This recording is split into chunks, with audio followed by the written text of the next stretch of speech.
Gary, I'm preparing a PC for sale, and I thought for best eBay selling practice I would change the battery, CMOS battery. So what do I need? I need a screwdriver and I need a 2032 battery, which I have here. Now, what do I not need? I do not need a little fur ball sitting on top of the computer that I'm about to change the battery of. So I'm afraid it's time to move her.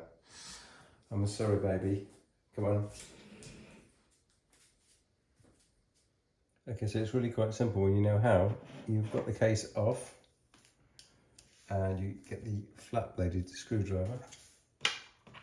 Now, obviously you'd normally do this with the power off and the power lead out, but I'm a professional and I don't lose all my settings, so I'm leaving the power lead on and the switch is on. And the reason you want it off is just in case you dropped your screwdriver on and short circuited something. That's not going to happen, surely. So all you do is you just press this here, and as you dig in, the battery will just pop out like that.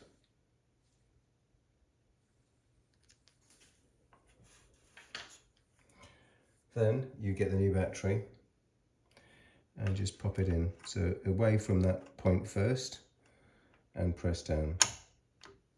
That is done. And that's how you change the battery.